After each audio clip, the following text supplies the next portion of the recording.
Pero bago tayo pumunta sa mga video reaction natin, sagutin muna natin itong mga maraming tanong dito sa YouTube ko na kesyo ganto, kesyo ganyan, wala ng PSP, nga na naman. Huli na namang hinawakan ko papel at lapis para mabuot at maisulat ko galit kong labis. Pagkat puno na ngayon nasa loob, dapat kalusin at matalop. Ang paglapasangan nyo sa akin ay sa kalooban ko, hindi angko. Hindi ako sinilin sa mundo para gaguhin nyo na lang. Hindi ako pinanganak dito para babuyin nyo na lang. Pinanganak ako na maayos, mabait at simpleng tao lang. Pero kung mababaliwala yun, sige rambulan na lang. Yo, shoutout guys. At ito ngayon nag-setup na naman si Tito Badang para maka-video reaction. Pero bago tayo pumunta sa mga video reaction natin, sagutin muna natin itong mga maraming tanong dito sa YouTube ko na kesyo ganto, kesyo ganyan, wala ng PSP, nga na naman. Pero di ba? At yun na nga, nag-setup muna tayo yan. Kadadating lang ng mga aparato natin, lalo po mga mic, tsaka yung mga mixer natin dyan, bibili lang. Ngayon, syempre, gamitin natin muna. Pero hindi pa to talaga nakasetup ng husto dahil tinetesting ko pa lang. Pero ito guys, sagutin na natin tong mga kuro-kuro nila. Ito kasi may nagsabi dito, ang pangalan si Garia Venturado. Yan, sabi niya, laking tulong yung PSP sa mga hindi masyadong nabibigyan ng laban sa ibang liga, sayang. Actually guys, kaya naman talaga ako naglabas ng video doon dahil yun naman talaga ang totoo. At marami din kawawa, katulad nila nila Punger, nila Japorms. Diba talaga namang wala nang hanap buhay sila na rap battle din, halos din makabalik sa flip top, diba? Kaya nabigyan din sila ng pag-asa ni Phoebus. Katulad ko din. Pero actually guys, nag-usap din kami dyan ni Sherna na makakabalik talaga ako ng flip top. Actually, mas madali ako makakabalik kaysa kay Akata. Yan ang sinabi. Pero, basahin pa natin itong iba, no? Sabi ni Doc Too Hard, no? Sabi niya, maluluha ka talaga dyan, Badang. Kasi wala naman liga ang tatanggap sa'yo. Ha ha ha ha. Yan, mababasa nyo. Actually guys, maraming liga. Hindi lang ako sumasali. Katulad ng open naman tayo sa Pulo. Sinabi naman ni Shernan. Pwede rin tayo sa Bohotus. Tapos sa PKP, Awit Gamer. Pwede naman tayo sa lahat sa flip top lang talaga. So, syempre, naman tayo pataas presyo na rin tayo kahit papano na. Pero kung babate lang na wala namang problema. Syempre, doon ako kasi issue ko naman gagamitin. At lahat naman dyan makikinabang sa views, sa tira sa akin. So, pepera muna tayo. Hindi na tayo babattle para hindi na pumera. So, shoutout sa lahat na may mga liga dyan. Syempre, pera-pera na pinag-uusapan ngayon. Hindi na yung mga yung mga issue kung sikat ka ba o hindi, di ba? Ito pa, sabi rin ni Rocky Gonzales, no? Kawawa ka naman, Tito Badang, parang ikaw ata yung balik magsasaka. Ito, gustong-gusto ko yung mga gantong comment Actually guys, kahit di naman talaga ako bumalik sa Battle League, mabubuhay ako. Tandaan nyo guys, 8 taon na akong naging struggle sa buhay ko. Kaya, yun mo ito, nakasetup agad ako. Nakaproduce agad ako ng laptop, nakaproduce agad ng mic, saka mixer natin, di ba? Para hindi magsasaka tawag dyan. Kahit na oramis, gusto mo mag-vlog, bibili ka agad ng gamit, di ba? Pero hindi naman tayo sa nagmamataas. Ang atin lang syempre, nakakalungkot din talaga. Aminado din naman ako, nakakalungkot din na nawala ang PSP. Kasi malaking pasasalamat ko dyan, gawa ng kumbaga, dahil sa kanila, na-open ko yung issue ko. Nalaman ng tao na acquitted ako, tapos nakaso ko. Kasi kung totoo talagang ginawa ko yan, maniwala kayo sa akin guys. Tapos may no-dead kalabang ko. Matagal na ako nakakulong. Kaso wala naman talagang katotohanan yung mga pinaggagawa sa akin Ultimo korte, ultimo mga may pinag-aralan na piskalya, sumang-ayon sa akin. Dahil sila yung mali.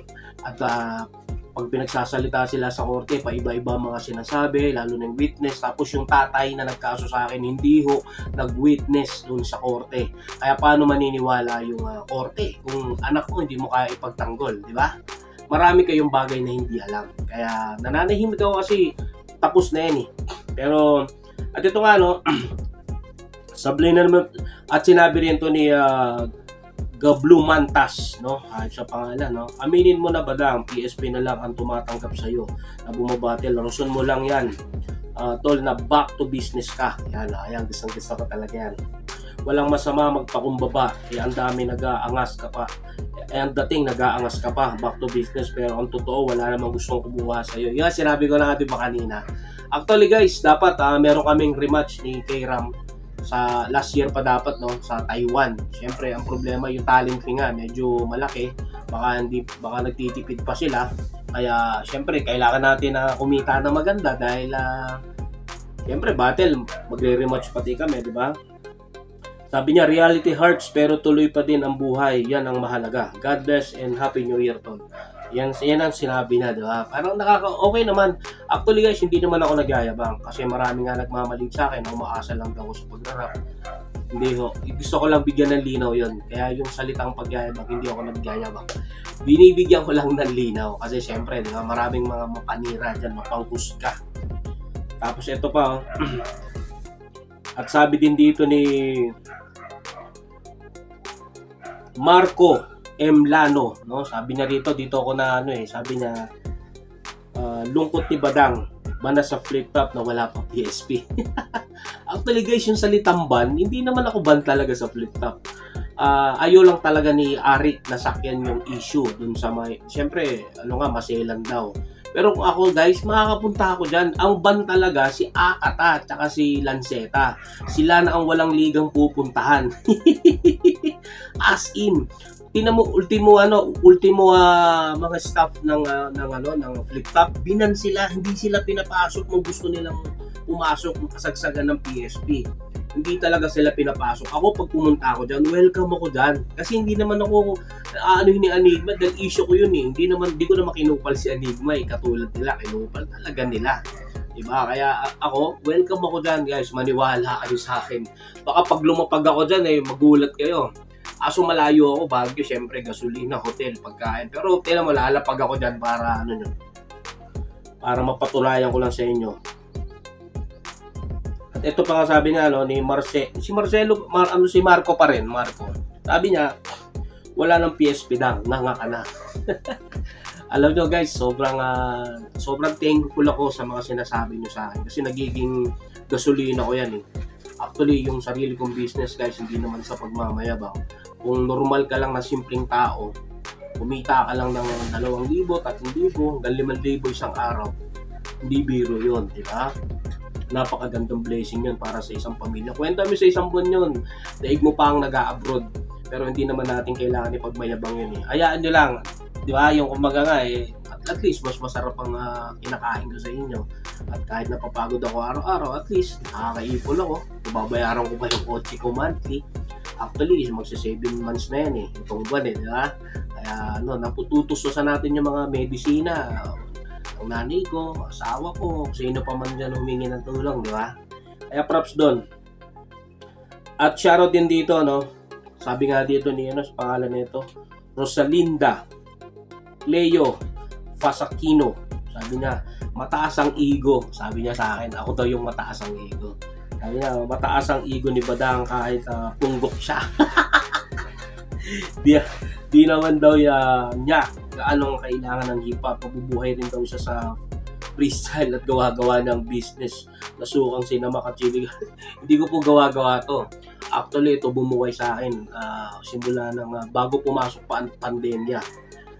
At itong business na to ay magsasampung taon na. Diba? Nagra-rap pa lang din ako, business ko na to. Kaya ang masasabi ko lang dyan talaga namang pinagsikapan niya ni Tito Kalakot. Hindi naman ako sa bubuhat ng bangko, pero syempre, di ba, yan naman talagang ang buhay ng isang rap artist. Yung iba nga mga rap artist guys, alam nyo guys, pangarap nilang maging negosyante. Ang problema, wala silang puhunan. Baka nangangarap na rin sila na maging ako, di ba? Kasi nakakasurvive ako kahit walang rap, buhay ako. Yan mo, nakakabili ako ng mga gusto ko. Kahit ngayon, magsiset up ako sa sarili kong studio. Madali lang eh. Ang problema yung oras ko lang. Pero ngayon, bumabalik tayo sa pagbablog. Kaya focus tayo. Madali lang yan, maniwala kayo sa akin. At ito pinaka nagustuhan ko na comment, no? Sabi niya dito, Boss P, nagbukas ulit ng pinto sa iyo. Saludo sa pagtanaw ng utang na loob sa kanya. Oh, di ba may mga matatalino na rin, no? Ang pangalan niya, Jandy Maglisay, di ba? Shoutout sa iyo, Jandy Maglisay, no? Na naisip mo yon na nagpasalamat ako kaya gumawa ako ng video. Actually tama. Tinatinaw ko siya kasi nga, 'di ba? Dahil siya lang ang nakapagbukas ng pinto sa akin para malaman ng tao na acquitted ako tapos na kaso ko. Actually guys, yung binato ko kay Keram, 2 kaso pa lang 'yon. Pero yung 3 pinanalo ko na ako, nagkaso panalo pa rin ako. Kaya dun sa lahat ng mga nagsasabi na kung ano-ano, kalokohan yun. Try nyo para malaman nyo kung totoo. Kasi kung totoo mong ginawa yan, hindi ka na makakalabas. Kahit multi-millionaire ka pa, kahit sino ka pa, basta yan ang batas ang kalaban mo na ganyan ang kaso mo, kalokohan, makalaya ka pa. Kaya ako na nagsasabi sa inyo, gawin nyo yung totoo para malaman ninyo kung totoo talaga. Kaya guys, no? At least nasagot na natin lahat ng mga nag-comment dito. At pipiliin ko pa rin yung mga magko-comment dito na mga walang hiya. Sasagutin ko pa rin kayo. At naglalabas din tayo ng mga video reaction. Actually, nakaganyan si set. Inaayos ko pa yung setup ko para tuloy-tuloy tayo. Kaya salamat sa lahat ng mga sumusuporta ngayon. Tito Badang. Subscribe na ka dyan mga kapatid. Ingat. God bless.